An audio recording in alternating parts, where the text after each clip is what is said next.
You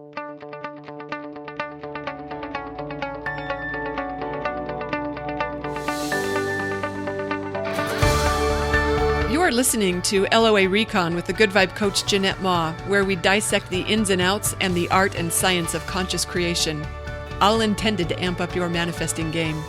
Let's have some fun together.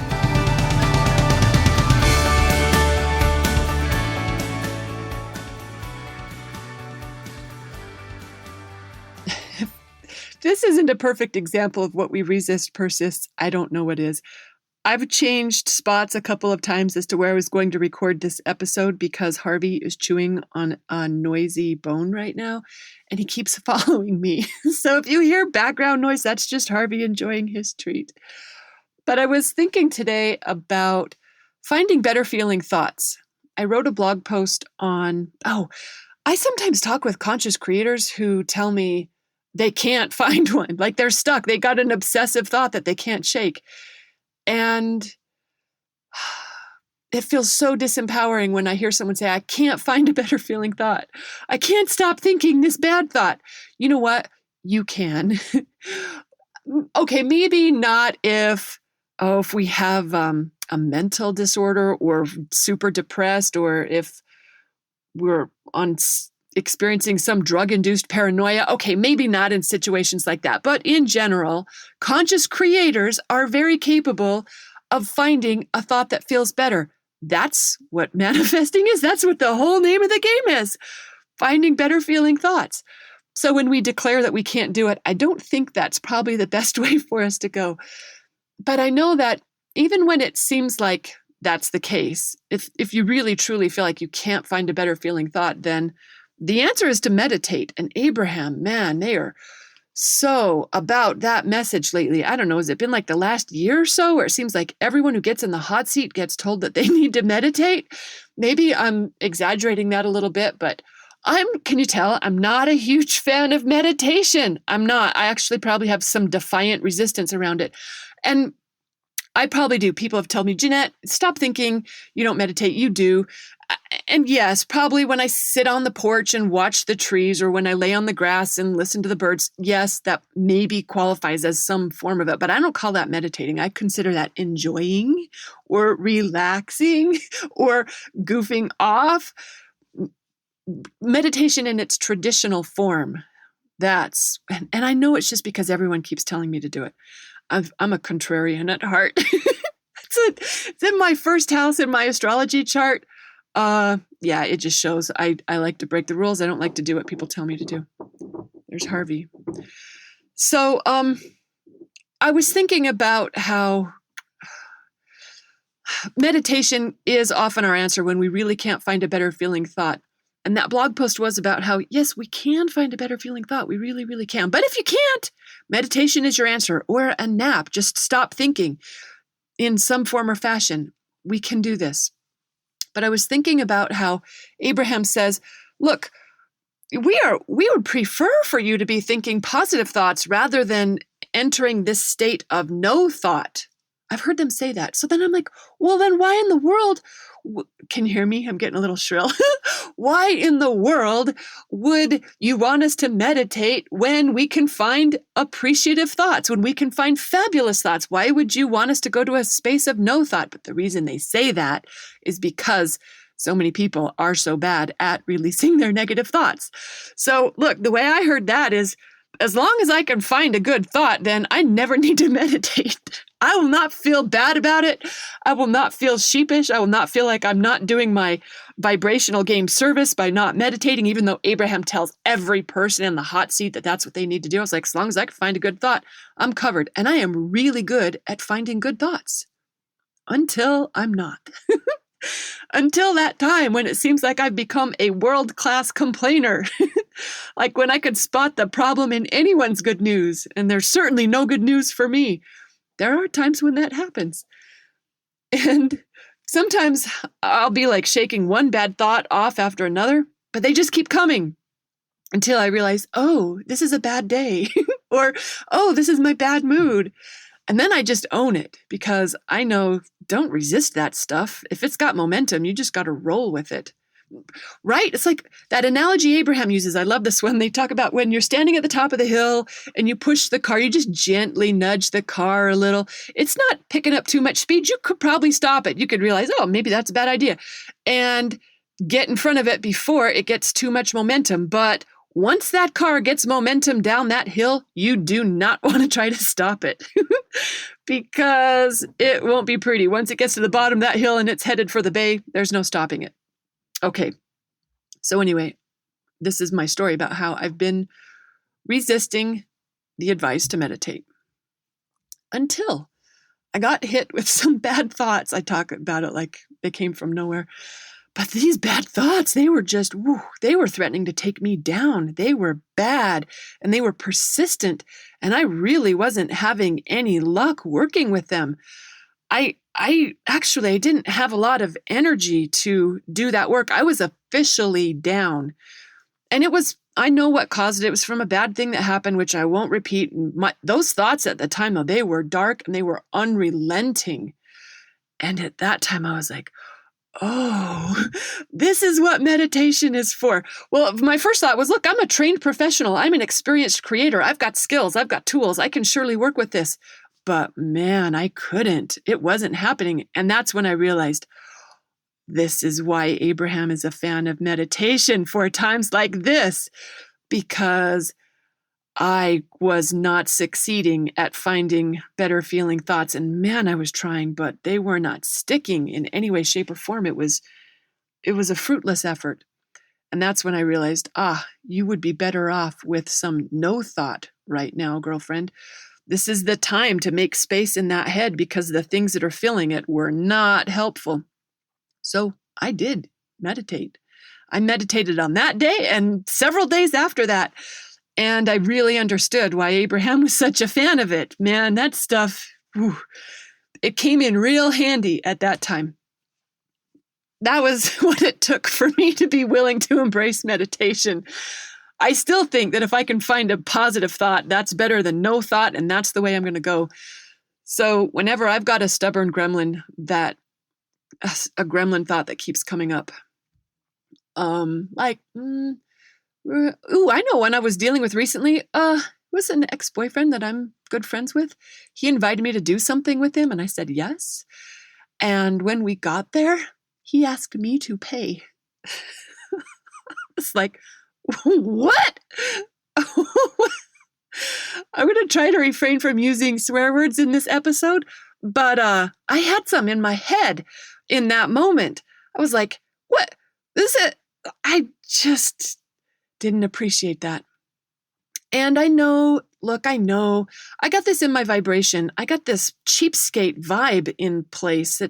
I'm manifesting love interests and even friends that are like into this ridiculous routine of being stingy or broke. They don't like to pay for anything. I'm exaggerating a little bit, but not a lot.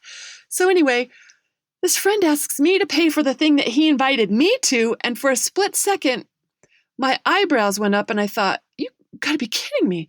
But then I thought, you know what? He just thinks you're rich and you're vibing rich on purpose. We finished a course at Good Vibe University where we were activating rich. We were practicing being rich. So I figured I just got that in spades, I guess.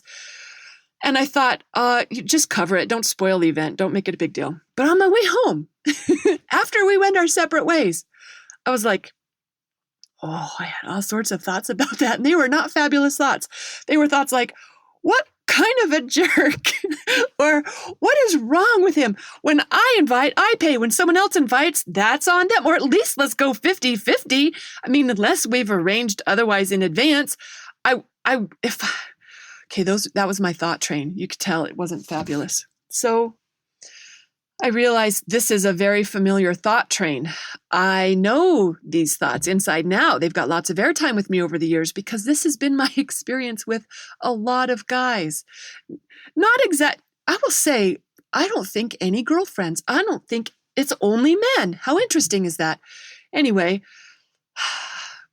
that's exactly what those thoughts inspire me to. Deep breaths like that. They make me sigh. They don't feel good. So I know this has been my experience over the years. And it's not exactly that they invite me and expect me to pay, but they're not paying their way. They're not being generous. They're not really even being fair. They're being cheapskate, stingy, miserly jerks. And sometimes someone is legitimately just out of cash. I get it. It happens. But man, even when they have it, it seems like they don't spend it on me. And that's the essence of the thought, that no one's sporting me, that I gotta pay my way, that I keep attracting deadbeats and cheapskates. And I know where that thought train takes me. I know it takes me straight into the arms of another deadbeat cheapskate. That is not acceptable. So I realize I got to switch these thoughts up, or I have to meditate, because I'm not going to let a string of negative thoughts get too far down that hill. You know, I'm standing at the top of the hill. Abraham says, when you're at the top of the hill, you have options. So I want to catch this while I still have options. And if I can't find a good thought, then I will meditate. Lord knows I don't like to do that. So I'm going to give it a really good go to find a better thought. And so as I was driving home, here's what I came up with. It was thoughts basically like, you know what? I really am in a better position to pay. And it's kind of on me for assuming that he would pay. Next time I'll clarify. And it's not like it was super expensive. It was just a little event. It didn't even cost $50. So it's not a big deal. He probably doesn't even realize that this is a thing for me. He'd probably be mortified if he knew how much it bothered me. And this is good contrast. You know, this is cooking up some amazing stuff for me. I mean, seriously, think about it. I probably can't even properly imagine how generous and how well-resourced my next guy is going to be. Like, I can't even fathom how good he's going to be to me. He'll probably be the kind of guy who's perplexed at the thought that I would even offer to ever pick up a tab. I've heard of guys like that. My girlfriends sometimes date them. And Lord knows, I've got at least one. I probably have 1,000 of them lurking in my vortex. So I know this is how I meet up with them, by using those unwanted, unhelpful thoughts as excuses or as my cue to engage the thoughts about what I'd rather. And I'd rather have a guy who doesn't think twice. Of course he's paying. Of course he has the money. Even if I invited him, even if it was my idea, of course he's got it covered. And you know, I could tell as I'm saying that out loud right there, I could feel a little part of me isn't completely comfortable with that idea. You know what? I dated a guy that made so much money. When we broke up, he was on track for making over $1 million a month. I mean, the guy was rolling in it in a way that I've never rolled in it. Wow, that was a lot of money. But you know what we did in our entire dating history? 50-50. Okay, our entire dating history, it wasn't even like 6 months, because it got kind of expensive trying to keep up with him. But I was trying to keep up with him. I wanted to pay my way, because I don't know how much I really know how to let a guy pay. I have girlfriends who do that, and sometimes I have judgment of them.